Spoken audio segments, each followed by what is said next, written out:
Hello students, welcome to Swansh math classes. Start करते हैं अपनी आज की 10th क्लास की नेक्स्ट वीडियो। आज की जो वीडियो है बच्चों, उसमें हम एक्सरसाइज 10.2 को स्टार्ट करेंगे। एक्सरसाइज 10.2 के बच्चों दो मोस्ट एग्जाम्पल थे, मोस्ट इम्पोर्टेंट, जो आपको करने थे, जो पेपर में बहुत ज़्यादा चांसेस होते हैं उनको आने के, तो वो मैंने आपको करा दिए हैं। आई होप कि आपको वो एग्जाम्पल समझ में आ गए होंगे। यदि किसी बच्चे को कोई क्वेरी है तो मुझे कमेंट में डाल देना। तो स्टार्ट करते हैं एक्सरसाइज 10.2 के फर्स्ट क्वेश्चन से। अब देखिए बच्चों, मैंने आपको इस चैप्टर में बताया था कि इस चैप्टर को कंप्लीट करने के लिए सिर्फ हमें दो थ्योरम की नीड है। अगर आपको वो दो थ्योरम अच्छे से आती है तो आप इस चैप्टर को बहुत इजीली तरीके से कवर कर लोगे। तो दो थ्योरम क्या थी कि जो आपकी टेंजेंट होती है सर्कल पे, टेंजेंट तो आपको पता है कि एक ऐसी लाइन जो सर्कल को सिर्फ एक जगह टच कर जाए, वो ही क्या बन जाती है आपकी टेंजेंट। एक ऐसी लाइन जो सर्कल को सिर्फ एक जगह टच कर जाए, वो ही क्या बनती है टेंजेंट। तो अभी लाइन क्या बन चुकी है बच्चों, टेंजेंट। तो फर्स्ट थ्योरम आपकी ये थी कि जो टेंजेंट पे रेडियस होती है वो कितने का एंगल बनाती है, 90 डिग्री का। ये रेडियस, ये आपकी टेंजेंट, रेडियस टेंजेंट के साथ 90 डिग्री का एंगल फॉर्म करती है। फिर आपको मैंने यही बता दिया था साथ के साथ कि इन्हें ये ज्वाइन कर दिया करेगा, यहाँ पे आपकी पाइथागोरस थ्योरम लग जाएगी। आपको इनमें से कोई भी एक साइड आपको फाइंड करने को देगा। पेपर में इसी में से एक क्वेश्चन आपका जरूर आता है 1 मार्क्स का, वो 1 मार्क का क्वेश्चन यहीं से बनाता है इसी थ्योरम से। आपको 3 साइड में से कोई एक साइड बोलता है कि उसे फाइंड करो। फर्स्ट थ्योरम हो गई। सेकंड थ्योरम क्या थी, सर्कल के एक्सटर्नल पॉइंट से, सर्कल के बाहर के आप एक एक्सटर्नल पॉइंट से कितनी टेंजेंट ड्रॉ कर सकते थे, 2, और वो भी आपस में क्या होंगी, इक्वल। ये आपकी एक थ्योरम 1 है, एक थ्योरम 2 है। इन्हीं से आपको कंप्लीट ही चैप्टर होना था, मैं आपको बता चुकी थी। अब आप क्वेश्चन को पढ़िए और आपको खुद पता चल जाएगा कि इसमें थ्योरम 1 अप्लाई होगी या थ्योरम 2। तो अब स्टार्ट करिए। फ्रॉम अ पॉइंट Q, सिर्फ अभी इतना बोला है, एक पॉइंट Q, मतलब जो भी आप आगे कुछ करोगे वो कहाँ से करोगे, पॉइंट Q से, क्योंकि फ्रॉम का मतलब से, पॉइंट Q से आपको स्टार्टिंग करनी है जो भी क्वेश्चन बोलेगा। सिर्फ अभी आपको ये पता है कोई एक पॉइंट Q है, जो भी आगे कुछ भी राम कहानी होगी वो सारी की सारी पॉइंट Q से होगी। अब आगे पढ़िए। The length of the tangent to a circle is, means आपको लेंथ ऑफ टेंजेंट कितनी दी हुई है, 24 सेंटीमीटर। मीन्स मुझे लेंथ ऑफ टेंजेंट मिल गई, सर्कल मिल गई। मीन्स मुझे ये तो पता चल गया कि मुझे सर्कल बनाना है और साथ के साथ एक टेंजेंट बनानी है और यहाँ पे टच कर रही है, और लेंथ कितनी है टेंजेंट की, 24 सेंटीमीटर। आगे पढ़िए। अभी तो सिर्फ इतना पता है, अभी आपको ये पता नहीं चला कि वो थ्योरम 1 लग रही है, थ्योरम 2 लग रही है। अभी आपको आगे क्लियर हो जाएगा। And the distance of Q from the centre is 25 centimetre. अब क्या कहता है, distance of Q from the centre, centre से Q की distance, distance of Q, Q की जो डिस्टेंस है कहाँ से, सेंटर, तो यहाँ कहीं सेंटर होगा, सेंटर से Q की डिस्टेंस, यहाँ को कितनी गिवन है बच्चों, 25 सेंटीमीटर। तो अब आपको इस डायग्राम को देखते ही समझ में आ गया होगा कि ये थ्योरम 1 है, क्योंकि अगर थ्योरम 2 होती तो बाहर के पॉइंट से सर्कल पे 2 टेंजेंट होती, लेकिन क्वेश्चन ने सिर्फ एक टेंजेंट की बात की थी और साथ ही साथ रेडियस की बात की है। तो जहां भी टेंजेंट और रेडियस की बात कर दे तो आपको समझ जाना है कि वो थ्योरम 1 की बात कर रहा है। तो बस यहाँ तक हो गया। फिर आगे बढ़िए। The radius of the circle is, ये आपसे क्वेश्चन क्या पूछ रहा है, रेडियस। तो आपको पता है ये इसका सेंटर है, सपोज इस पॉइंट को आप P मान लो, तो रेडियस तो सेंटर से सर्कमफ्रेंस तो ज्वाइन करो। मीन्स आपसे तो ये क्या फाइंड कराना चाहता है, OP, क्योंकि OP ही क्या है आपकी रेडियस, क्योंकि इसे चाहिए रेडियस, और रेडियस का नाम क्या है बच्चों, OP।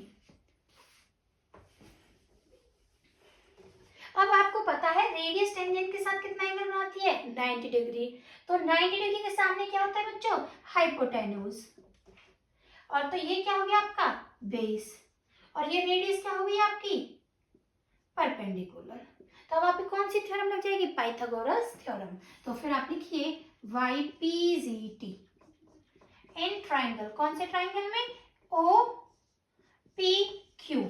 आपको पता है हाइपोटेन्यूज का होल स्क्वायर, परपेंडिकुलर का होल स्क्वायर प्लस बेस का होल स्क्वायर।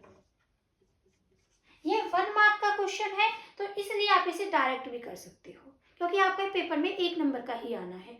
तो हाइपोटेन्यूज की वैल्यू क्या है? 25। अदरवाइज आपको हाइपोटेन्यूज लिखना पड़ता पहले। हाइपोटेन्यूज क्या है? OQ। लेकिन 1 मार्क का है तो डायरेक्ट हाइपोटेन्यूज की वैल्यू 25 रख सकते हो। पर मैं आपको वैल्यू से पहले हाइपोटेन्यूज आपने लेट किसे किया है? OQ क्यों, तो OQ लिख के दिखा रही हूँ। फिर परपेंडिकुलर, परपेंडिकुलर कौन है? OP square plus base, base क्या है? PQ square. अब रखिए यहाँ पे OQ की वैल्यू, OQ की वैल्यू 25 स्क्वायर। OP आपको फाइंड करना है प्लस PQ, PQ कितना है? 24 स्क्वायर। अब आपको पता है 25 का स्क्वायर कितना होता है? 625 equals to OP square plus 24 का स्क्वायर कितना होता है बच्चों? 576। ये प्लस का इधर आ जाएगा 576 OP का स्क्वायर। जब आप इन्हें माइनस करोगे तो आपका कितना बचेगा? 49 OP का स्क्वायर। और आपको पता है स्क्वायर जब दूसरी साइड जाता है तो क्या बन जाता है? Square root. और 49 का स्क्वायर रूट क्या आता है बच्चों? 7। तो OP की वैल्यू क्या आ गई? 7 सेंटीमीटर। कौन सा आपका आंसर है? Option A. तो यहाँ पे आपका ऑप्शन ए करेक्ट है। तो आपने देखा कि आपको ये थ्योरम 1 अप्लाई करना था क्वेश्चन, और यहाँ पे आपको 3 साइड होती है ट्राइंगल के अंदर, कोई भी एक साइड बोलेगा आपको एग्जाम में भी फाइंड करने के लिए। तो आपको बिल्कुल अच्छे से क्लियर होना चाहिए, आपको पाइथागोरस थ्योरम अप्लाई करनी चाहिए, फिर आप कोई सी भी साइड इजीली फाइंड कर सकते हो गया। उसके बाद नेक्स्ट मूव ऑन करते हैं क्वेश्चन नंबर 2 पे।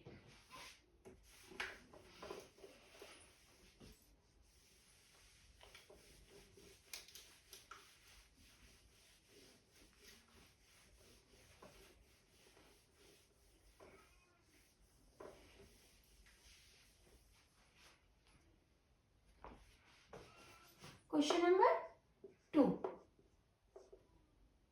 If TP and TQ are two tangents to a circle with center O, so that angle POQ equals to 110 degree, then angle PTQ is equal to A option 60 degree, B option 70 degree, C option 80 degree and D option is 90 degree। आपको इसका diagram दिया हुआ है, diagram ना भी दे तो हम खुद इजीली बना सकते हैं। खुद बनाइए आप डायग्राम, खुद देखिए कैसे आप क्वेश्चन से डायग्राम बनाओगे। इफ टीपी एंड टीक्यू, तो आपको पता चल गया कितनी टेंजेंट दे दी? 2 टेंजेंट। तो आपको पता चल गया कि अब क्वेश्चन है जो आपका कौन सी थ्योरम पे पहुंच चुका है? थ्योरम नंबर 2 पे। 2 टेंजेंट है टीपी एंड टीक्यू, दोनों में कॉमन पॉइंट क्या है बच्चों? टी। मीन्स बाहर वाला पॉइंट कौन है? टी। पॉइंट आप यहाँ ले लीजिए, यहाँ कहीं भी ले सकते हो सर्कल के बाहर। तो मैंने टी पॉइंट को यहाँ लिया है, टीपी और क्यू। तो 2 tangent to a circle with centre हो, तो यहाँ पे कहीं पी ले लीजिए, यहाँ कहीं क्यू। तो टी से पी, तो टी से पी ज्वाइन कीजिए, टी क्यू तो टी से क्यू ज्वाइन कीजिए। हो गया। उसके बाद आर 2 टेंजेंट, 2 टेंजेंट तक कंप्लीट है ना? To a circle with centre हो, बीच में कोई एक सेंटर हो। Show that angle POQ means आपको गिवन है POQ, तो बनाइए P से O से Q मीन्स अभी कंप्लीट कीजिए डायग्राम। P से O आइए, O से Q जाइए, और ये एंगल आपको कितना गिवन है बच्चों? 110 डिग्री। आपको फाइंड क्या करना है? Angle PTQ। अब देखिए बीच में कौन आ रहा है? T। मीन्स किस एंगल की बात हो रही है? T की। तो जाइए PTQ, तो बीच में ये एंगल है, तो आपको T एंगल फाइंड करना है। अब यहाँ पे आपको ये तो पता चल गया कि जो इस साइड की लेंथ है, इस टेंजेंट की और इस टेंजेंट की लेंथ आपस में इक्वल होती है। मीन्स TP और TQ इक्वल है। सिर्फ इतना ही पता है थ्योरम 2 के अकॉर्डिंग तो, लेकिन इसमें थ्योरम 1 देखिए। अगर आपको थ्योरम 1 अच्छे से पता है, अगर मैं पूछूं ये OP क्या है, O सेंटर, P सर्कमफ्रेंस पे एक पॉइंट, तो सेंटर से सर्कमफ्रेंस की डिस्टेंस क्या होती है बच्चों, रेडियस। तो OP क्या है आपका, रेडियस। और ये क्या है आपकी टेंजेंट, और आपको पता है रेडियस टेंजेंट पे कितने का एंगल बनाती है, 90 डिग्री। तो ये एंगल कितने का हो गया, 90 का।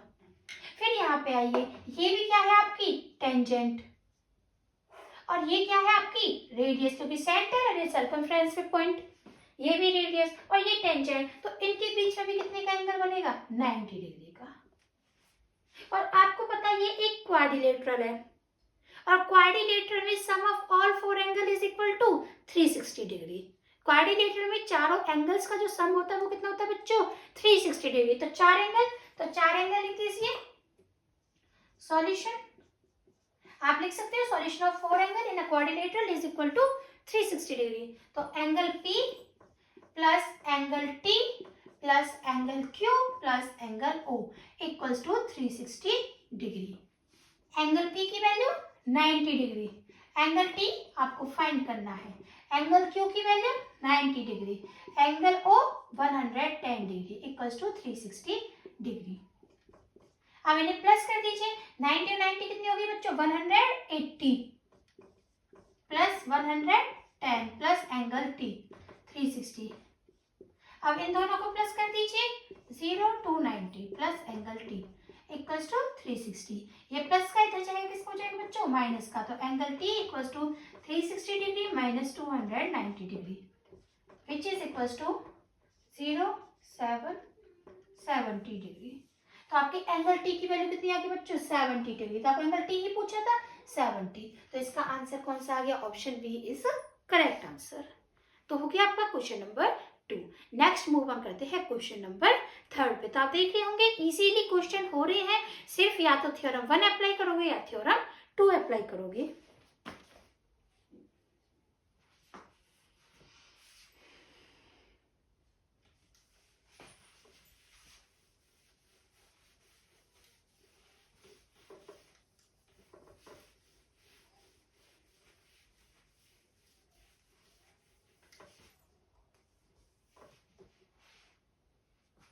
क्वेश्चन नंबर 3, मैं बार बार कह रही हूँ बच्चों, एक क्वेश्चन यहाँ से जरूर आता है पेपर में। If tangent PA and PB from a point P to a circle with center O are inclined to each other at angle of 80 degree, then angle POA is equal to A option 50, B option 60, C option 70 degree and D option is 80 degree.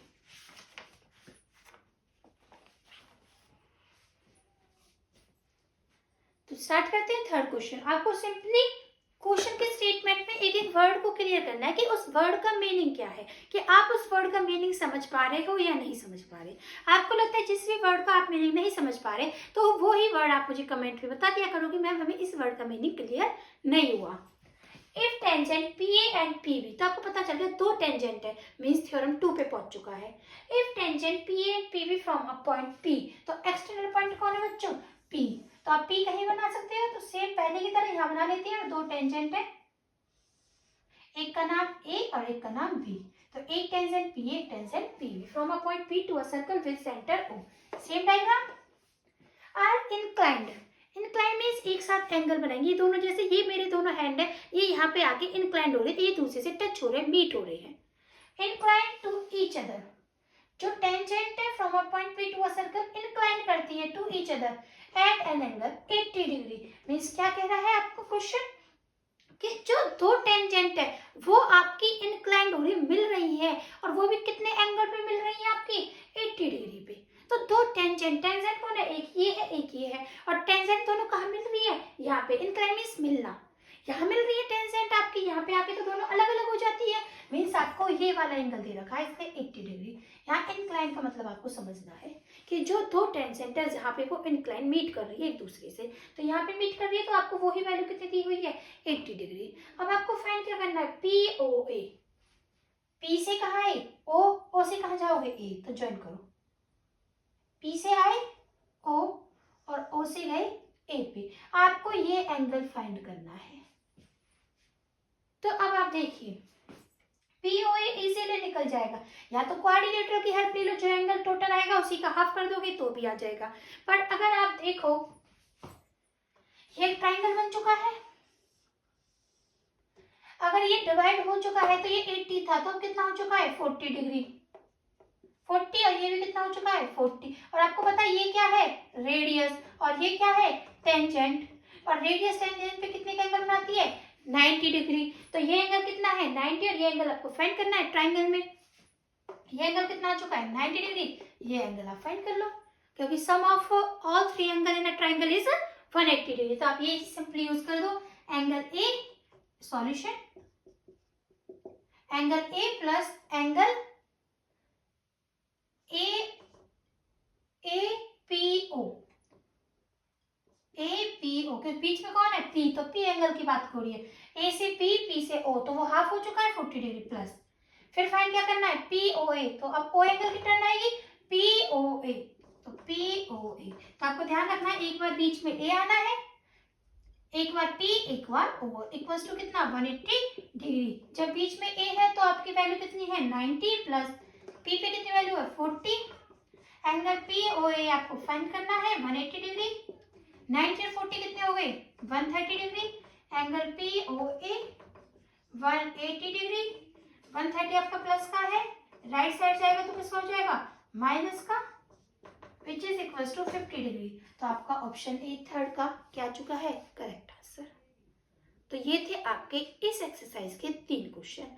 Fourth और fifth question आपके important नहीं है, वो exam में नहीं आते, पर अगर आप मुझे कहते हो कि मैम फोर्थ और फिफ्थ क्वेश्चन एक बार बता दीजिए, तो आप मुझे कमेंट में बता देना कि आपको फोर्थ और फिफ्थ क्वेश्चन करने हैं या नहीं करने। वैसे वो एग्जाम में नहीं आते, तो एक बार आप मुझे कमेंट में बता देना। अगर आप लोग कहोगे तो नेक्स्ट वीडियो में मैं क्वेश्चन नंबर 4 से ही स्टार्ट करूंगी। अगर आप लोग नहीं कहोगे तो मैं क्वेश्चन नंबर 6 से मूव ऑन करूंगी।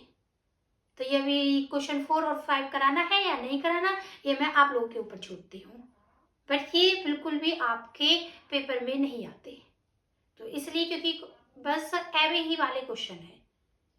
तो आज की वीडियो में यहीं तक करते हैं। अगर आपको कोई भी क्वेरी हो या कोई भी आपको प्रॉब्लम हो तो आप मुझे कमेंट में बता देना कि आपको कहाँ पे प्रॉब्लम है, मैं आपको बता दूंगी। और बच्चों अगर आपको मेरी वीडियोस अच्छी लगती है तो मेरी वीडियोस को ज़्यादा से ज़्यादा लाइक शेयर एंड सब्सक्राइब करो। थैंक यू बच्चों।